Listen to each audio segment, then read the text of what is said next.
don't worry. Right. Our determination of Young's modulus, okay, experimentally. How we can determine the Young's modulus experimentally, that I am going to explain. This experiment is given by the is explained by the scientist. This experiment is explained by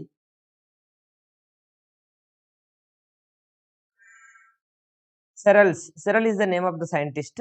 Okay, I will explain. And how Young's modulus we can find out practically, that I am going to explain. For the purpose, we have to take the two wires. Okay, one is called as a reference wire, and other one is called as an experimental wire. This experimental wire Young's modulus I am going to find out. Then we have to select the two wires, reference wire and experimental wire, of same material and same dimension, same length, same cross section. Okay, such type of wires we have to select with the same length and same cross section. Okay, we have to hang from the rigid support. This is the rigid support. Okay, you see, follow the cursor. We have to hang the two wires, and at the end of the two wires we have to hang the some weight pans. This is the weight pan, and for the reference wire we will fix one scale. Okay, this is the scale, and at the end of the experimental wire we will attach one pointer. This is a pointer. Okay, it is used to point the uh, some value in the on the scale. Okay, then how we can find out the Young's modulus? Young's modulus formula is longitudinal stress by longitudinal strain. Okay, longitudinal stress by longitudinal strain. Longitudinal stress formula is force by area. Any stress formula is force by area. Longitudinal strain means elongation by original length, or the change in length by original length. Then this E by L goes to numerator. F by A into L by E we will get. That means Y is equal to FL by AE we will get. Okay. What is L? L is the original length of the wire. L is the original length. Okay. And original length of experimental wire we can measure by using direct scale. Okay, original length. A is the area of cross section. Area of cross section of the wire formula. Cross section of any wire will be in the circle shape like this. This is the cross section. Cross section area formula is pi r square. L is the length of the wire. Okay, pi r square. A is the area of cross section. Area of cross section. And in this, r is called as the radius of the wire. R is the radius of the experimental wire. Okay, right. And E is the elongation. F is what? Force with which the wire is elongated. Okay, firstly we have to add some weight in both the pans to make the reference and experimental wire as straight. Okay, if you want to make it, the reference wire and the experimental wire straight, some load we have to hang. Okay, initially some load kept in both the pans. Okay, in the both the pans. Why? This is a weight pan, this is a TP pan, and this is also weight pan. In both the pans, what we have to do? We have to keep some load. Okay, some load kept in both the pans. Okay, to make it straight, to make wires straight. Then after that, what you have to do? Note the initial reading. Note the initial reading. Initial reading shown on the scale.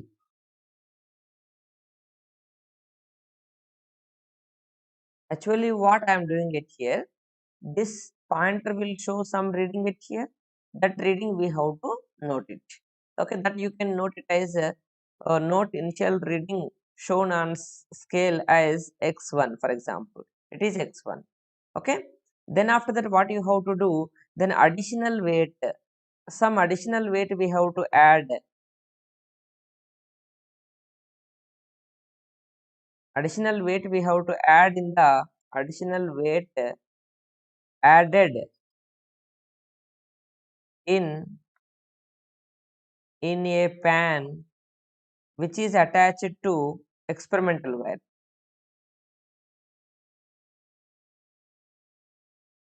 Okay, so what we have to do? We have to add some weight, extra weight we have to add it here. Right, let us see here. This is the additional weight I am adding. Then that additional weight added in a pan which is attached to experimental wire. Due to this additional weight, what happens? This experimental wire alone elongated, because for the reference wire we are not adding the extra weight. Starting, the same weight is added in both the pans, and both are elongated. They will become straight. But later we are adding the additional weight only in the experimental wire. Then this experimental wire, due to this additional weight mg, what happens? This experimental wire will be elongate, some more elongate. When some more elongation occurs due to the additional weight we are hanging means force act on the experimental wire. Due to that, that wire will be elongates. That wire is elongated means this pointer will goes down somewhat, little bit. It will show some other reading, right? For example, this is the experimental wire starting. Initially, it has L1 length. It shows some reading it here, some as that is x1. Then some weight is hang it here, then its length is increases now. Then it shows some other reading. When you subtract these two readings, additional weight is added in the pan attached to the experimental wire. Then experimental wire elongates due to additional weight. And note, reading shown on scale. Okay, this pointer also goes down. Reading shown on scale as x2. Now you subtract the both the readings. When you will subtract the both the readings, what you will get? Can anyone tell? If you subtract elongation in the wire, how you will get? Elongation in wire, we will get by subtracting the two readings, x2 minus x1. This will become the E. E is equal to x2 minus x1. Then you got the E value at here. Length is the original length of the experimental wire. Directly we can measure the original length of the experimental wire by using a scale. This is the original length. And then elongation also we got from here. And area of cross section is the pi r square. Radius of the wire we have to select. Okay, or otherwise we can find out by using some other instrument, that is a screw gauge. Okay, force, how we can find out? Force is equal to weight of the force. How much force acting on the pan? That force equal to weight only, right? That means original weight, how much we are adding it here, that is equal to force. Then we can write here Young's modulus as, okay, Young's modulus, we write as here force on the experimental wire is mg, that is here original length of experimental wire. Young's modulus of experimental wire, right? Then we can find out like this: F is mg, L by A is the pi r square into E. By using this formula, we can find out the Young's modulus, where mg is the additional weight that we are adding. Okay, right. Now, if you will draw the graph between the mg, okay, and elongation, if you will increase the mg, then elongation also increases. Okay, right. If you will increase the mg, then elongation also increase. This is how to find out the Young's modulus experimentally. Do you have any query regarding this, students? Is it clear?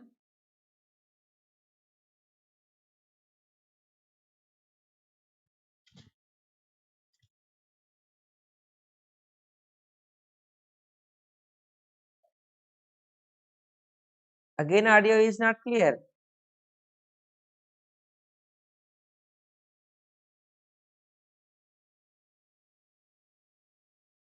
If you will draw the graph between the mg. Okay. Next important topic I am going to explain, that is the behavior of wire under increase in load. Behavior of wire. Alok, I am looking you the chart, but do you have any query regarding this, students? Is it clear?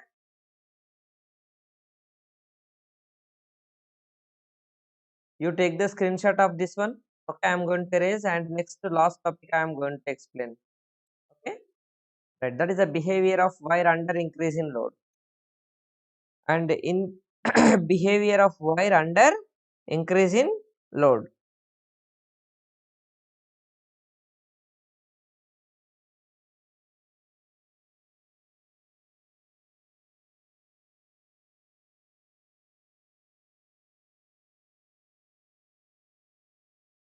Of wire under increase in load.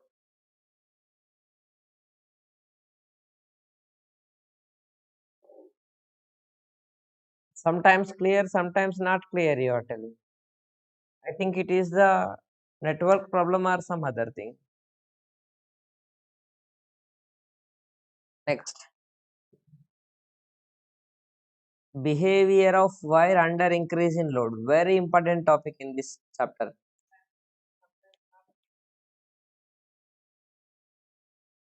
Behavior of wire under increase in load. Under increase in load. Can anyone write in the chat box what is Hooke's law?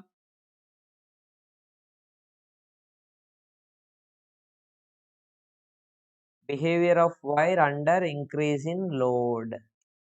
Okay, this is our topic. And for this, let us take one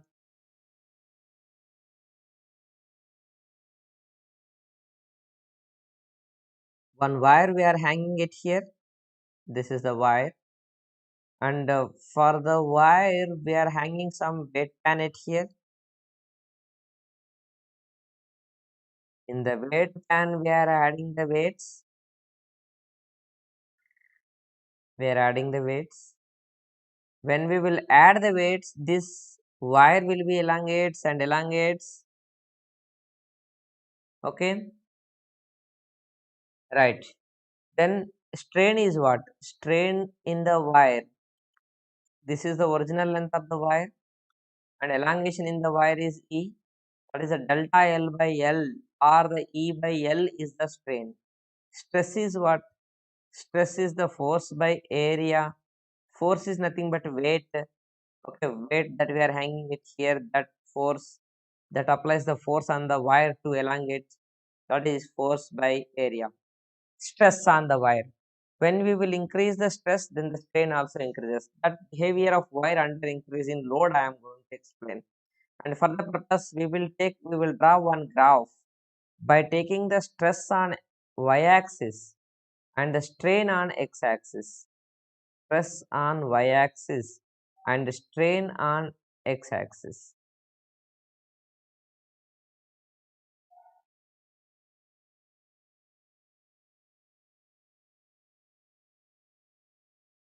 Stress and strain. Okay, right. And the next one is the graph how you will get. This is x-axis and this is y-axis. Stress we are increasing, means that load we are hanging to the wire, that we are increasing. This is a wire. On the wire we are increasing the stress. Okay, behavior of wire under increase in load. When you will increase the load, automatically the stress will be increases. When stress will be increases, because stress depends upon the load.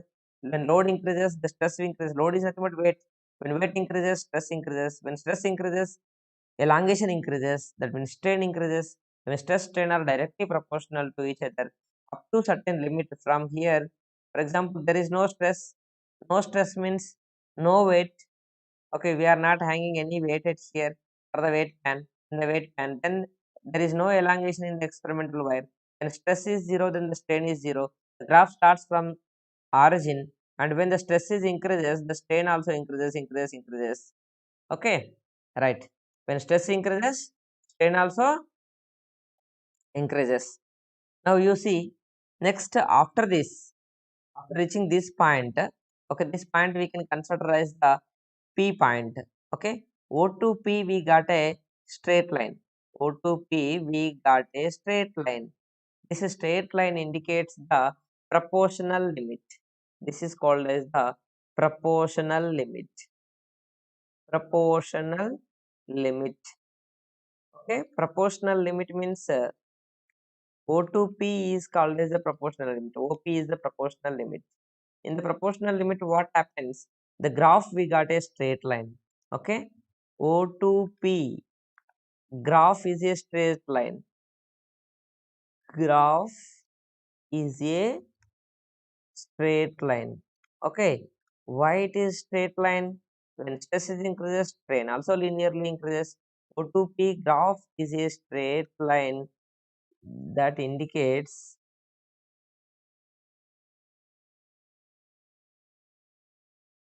wire obeys Hooke's law. Do you know Hooke's law? What is Hooke's law? Stress is directly proportional to strain, right? Stress is directly proportional to strain. That means at what rate the stress is increasing, in that rate strain is increases up to point P. That's why O to P we got a straight line, that is a proportional limit. Okay. After the proportional limit, if you will increase the load again further, if you will increase the stress again, after the proportional limit we got a curve graph we got a curve. This point is E. Okay, and this E point is called as the elastic limit. This is called as elastic limit. E point is called as the elastic limit. What is elastic limit? Okay, I will explain, you listen very carefully. When you will increase the stress at here, load weight at here, the strain also increases. That means when you will increase the weight, elongation also increases. Increase in length also increases. Okay, it stretches more and more weight we are adding it here, more and more elongation occurs. That's why stress and strain proportional. When directly proportional is there, then we will get a graph straight line. But beyond P, up to point P only Hooke's law is obeyed. Proportional limit, stress proportional to strain up to P. That's why it is called as a proportional limit. Beyond P, what happens? Okay, after the P, the curve is a, after the P, graph is a curve. Okay, beyond P, okay, from P to E, from P to E, graph is a curve, right? Stress strain graph is a curve. Okay, that means what is the meaning of that? If stress directly proportional to strain obeys, after P also it should be a straight line. That means wire does not obey Hooke's law. Wire does not obeys Hooke's law. After the point P, wire does not obeys the Hooke's law. If it obeys the Hooke's law, again you should get the straight line, because stress directly proportional to strain means you will get y is equal to mx graph, just like a straight line. From P to E, graph is a curve. That means wire does not obeys Hooke's law. Wire does not obey Hooke's law. Wire does not obey Hooke's law, but it has elastic nature. But it has elastic nature up to point E. Okay, and this is called as elastic limit. It has elastic nature means what? Elastic nature means what? If at point E, we are increasing the stress, strain also increases. You are going up, the graph is going up. Okay, and also going right side. Going up means stress increasing. Going right side means strain increasing. Stress increasing, strain increasing. When you will at point E, total load you can remove, stress becomes zero, then automatically strain also becomes zero. That means it will come back to its original shape and size. That is the elastic nature. Right? Elastic nature exists in the wire up to limit A, limit E. Right? After the, at point E, if you will decrease the stress again, the strain also decrease, it will come to its original shape and size. That is the elastic nature. Elastic nature means if you will apply the force, then it can elongate. If you will remove the force, it will come back to its original shape and size. That is elastic nature. The elastic nature exists in the wire up to particular limit, right, up to point A. That is called as elastic limit. Okay, elastic limit. Understood, students? Any query? Is it clear, students? Write in the chat box. Alok, Anish,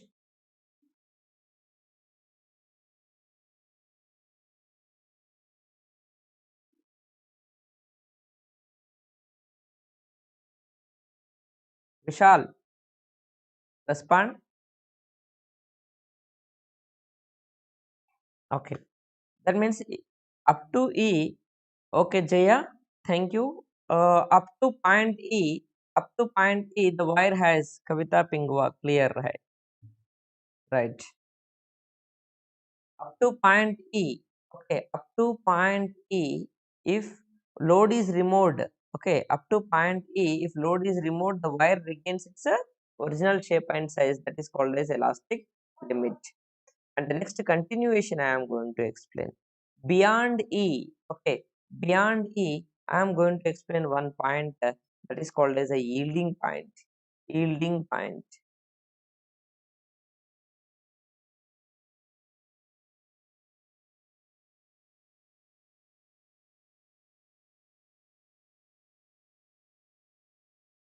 What we are doing it here, just you assume one rubber, okay, just you assume one rubber.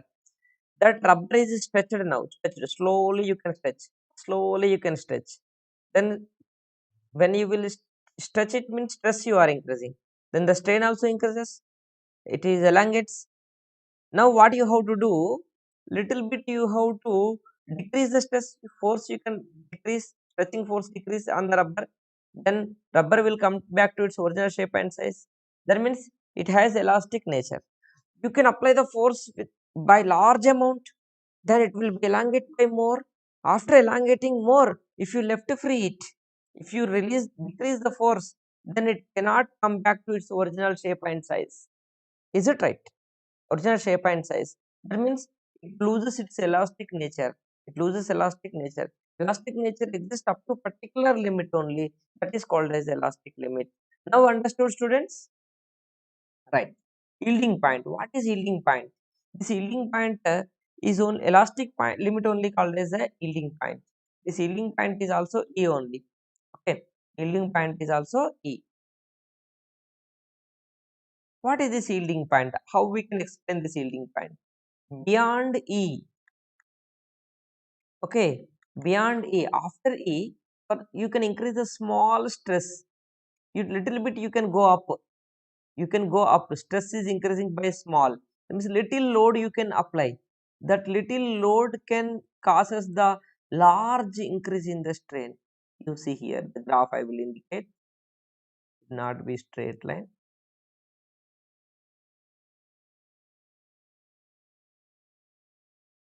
You see here how much stress we are increasing and how much strain increasing.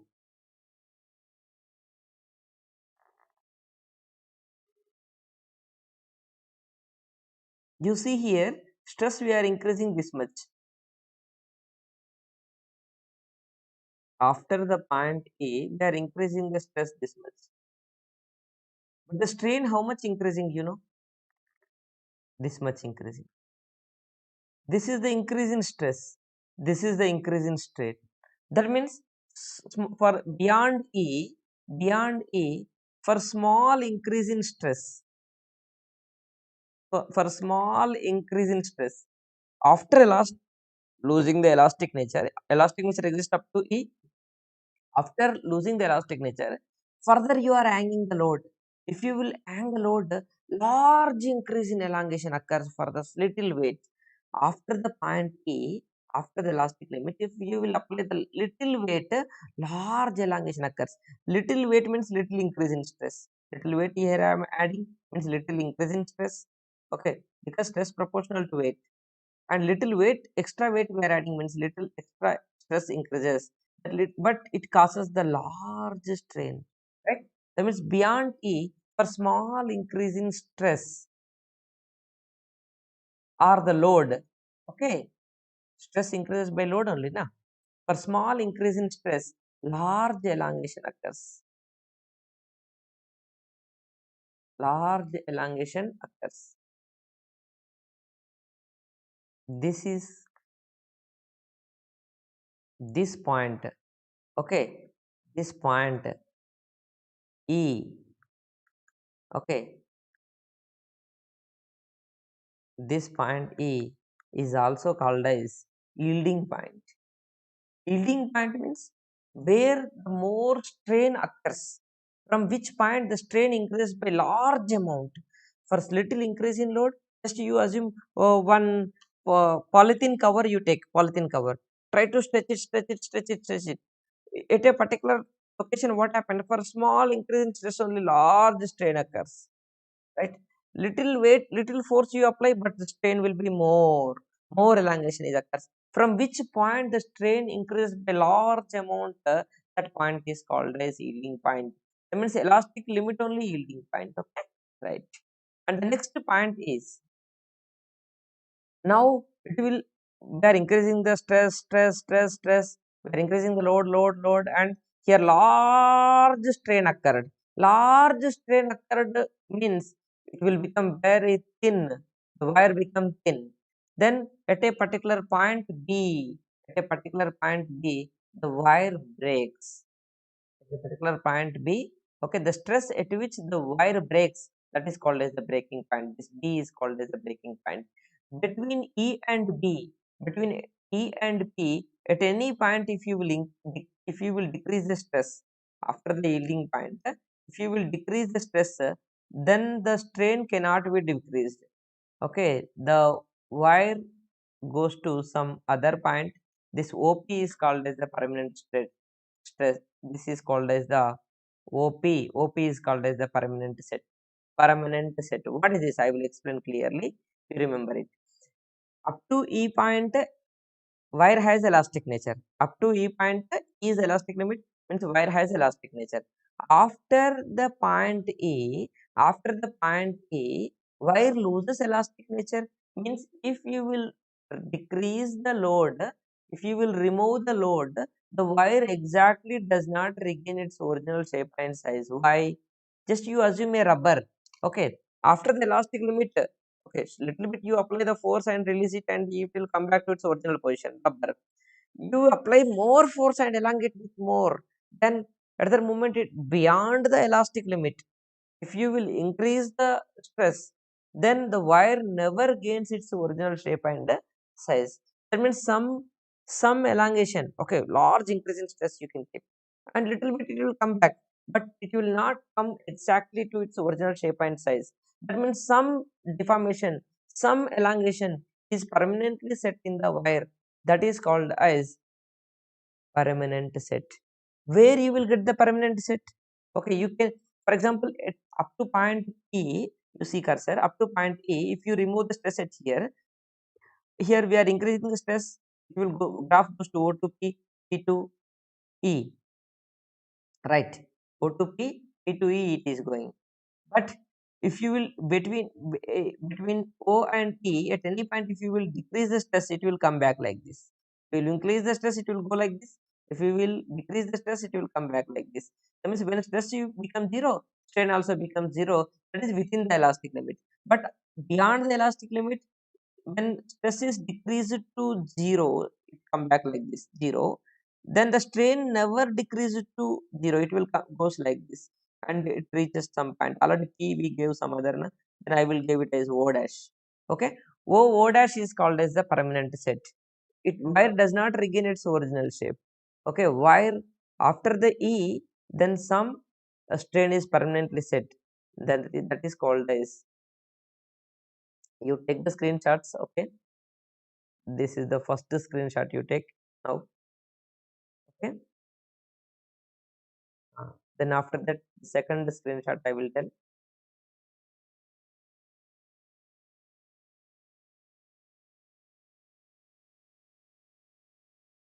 Right. Now you take the second screenshot now after writing some information. This is the yielding point. Next, permanent set. When permanent set occurs? Permanent set. O dash is the permanent set. Okay. Now what is permanent set? After elastic limit, after E, okay, beyond E, at any point, at any point, if stress reduces to zero, after E means after elastic limit. After elastic limit, wire not have the elastic nature, means wire does not regain its original shape and size, right? After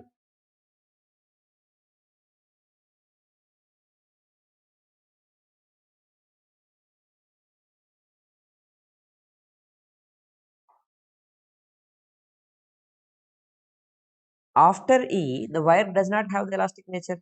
That means if stress is removed, load is removed. If stress reduced to zero, then strain never becomes zero. Why? Because they are not proportional, not have the elastic nature. Right? Then strain never becomes zero. Right? Some strain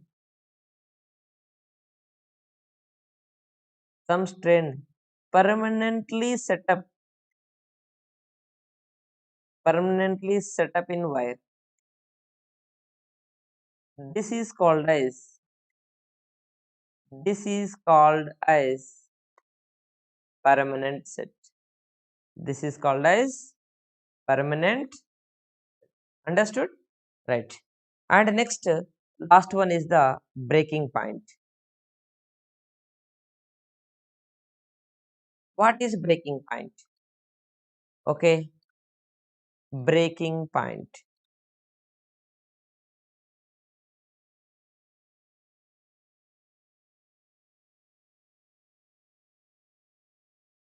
Breaking point means the stress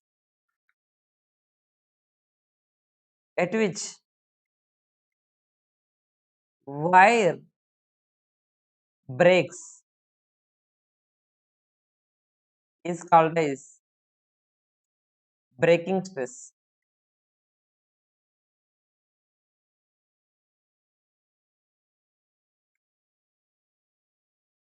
Oh, breaking point can be denoted with B, right? And at point B,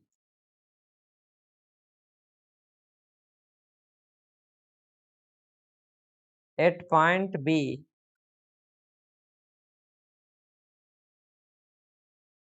wire breaks. Okay, that is called as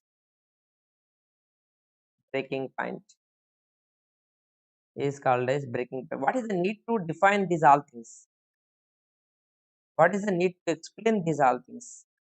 Okay, listen. Within 2 minutes, I am going to close this topic. Right? You take the screenshots and note it. Now, based on this elongation, the materials are classified into two types. Based on these curves, the materials classified into two types. What are they? First one is the ductile materials. Which are said to be ductile materials? Okay, these ductile materials have the large deformation. They have large deformation, large elongation between E and P, means between elastic limit and between elastic limit and breaking point. Between these two, large deformation is there. Okay, and example for this is metals. Okay, they are used to make the thin wires. These are used to make the thin wires. Why we will use to make these as thin wires? These are used to make the thin wires. These are used to prepare thin wires. Okay, right. Next one is the brittle materials. Brittle. What is the brittle material? Second one is the brittle materials. Brittle materials means they can break easily, they cannot elongate.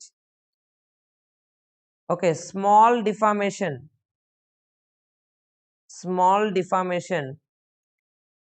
between elastic limit and breaking point. Okay, small deformation means small gap. Okay, example is glass. If you try to elongate this glass, then it will break easily. Okay, we cannot prepare thin wires by using this. Okay, I will explain by using this graph. You take the screenshot. Okay, completed this one. And now once see this graph between E and B, the gap is less means that is the brittle material. Gap less means strain less, elongation less. Elongation less means easily breaks. Between E and B, gap is less means easily breaks. Easily breaks means that you cannot prepare the thin wires. Such material is called as, okay, brittle material. If between E and B, if gap is more, that is called as the ductile material. If gap is less, that is called as the brittle. Brittle material means easily breaks. Easily breaks means gap will be less between E and B. If gap is more, then easily not breaks. Large strain occurs. It will become thin and thin later it will breaks. Okay, right. If you have any query, you write in the chat box. Thank you to all. I'm going to close this topic. Okay. If you have any query, you write in the chat box. If you not have any doubt, you can leave the class.